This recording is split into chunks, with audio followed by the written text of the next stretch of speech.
Pride and Prejudice by Jane Austen. Elizabeth rejects Mr. Collins. Miss Elizabeth, you can hardly doubt the purport of my discourse. Almost as soon as I entered the house, I singled you out as the companion of my life.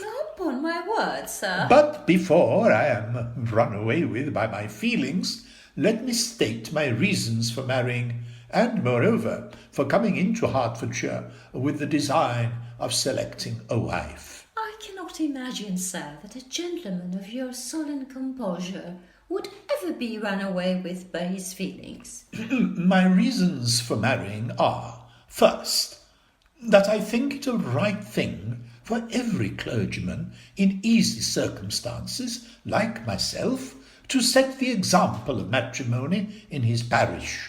Indeed, Mr. Collins, your reason for marrying is most commendable. Secondly, that I am convinced that marriage will add very greatly to my happiness. I can only wish you every happiness in your pursuit of a suitable marriage, Mr. Collins. And thirdly, that it is the particular advice and recommendation of the very noble lady whom I have the honour of calling patroness. You are referring, no doubt, to Lady de Bourgh. The same, Lady Catherine de Bourgh. Mr. Collins, she said, you must marry. A clergyman like you must marry.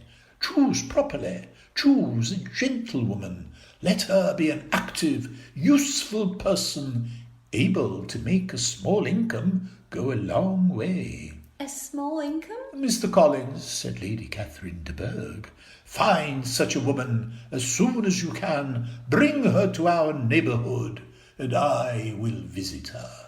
Mr. Collins, I thank you for explaining the reasons for your intentions to marry, but... But you may be wondering why I chose Longbourn instead of my own neighbourhood, where I assure you there are many amiable young women. Indeed, there are, Mr. Collins. My fourth reason, therefore, Miss Elizabeth, is that I am to inherit this estate after the death of your father. You are too hasty, sir. My father, Mr. Collins, I hope will live many years longer. Indeed, indeed. But when the melancholy event takes place, I intend that the loss to his daughters might be as little as possible, and I have thus decided to choose a wife from among Mr. Bennet's daughters. This has been my motive, fair cousin. I am aware, Mr. Collins, that you will inherit our father's property. And now nothing remains for me but to assure you in the most animated language of the violence of my affections.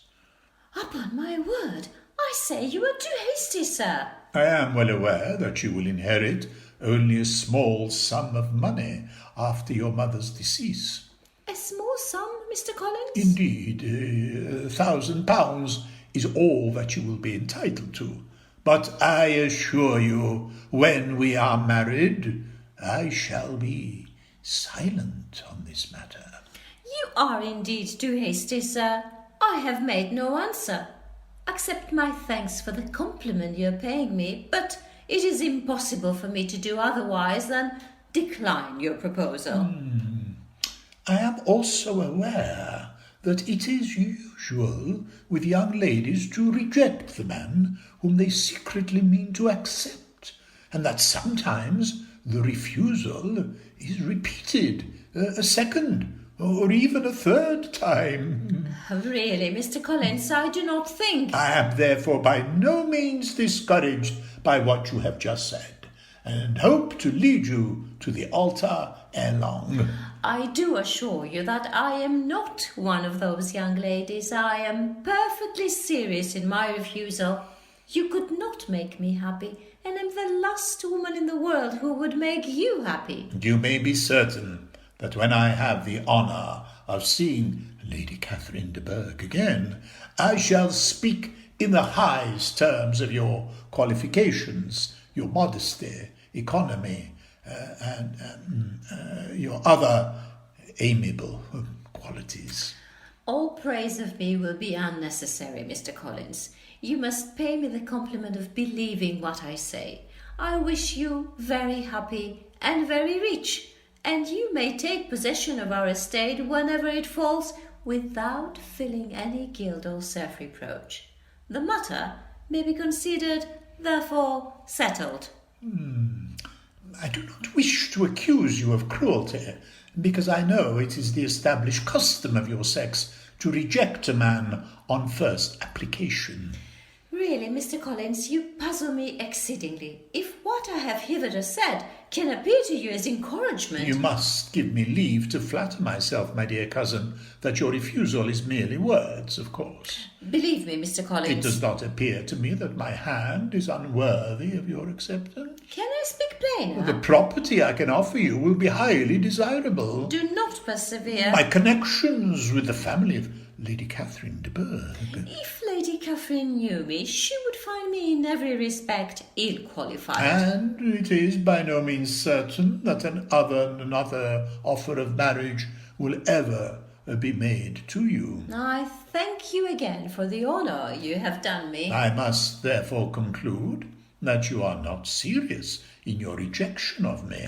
I have no intention of tormenting a respectable man. I shall choose to explain your rejection of me to your wish to increase my love by suspense. Your proposal is impossible to accept. To increase the suspense according to the usual practice of elegant females. But I am not an elegant female, intending to plague you, but a rational creature speaking the truth from her heart. I am persuaded that when your parents give their approval... Mr. Collins, I thank you once again, and I must now bid you good day.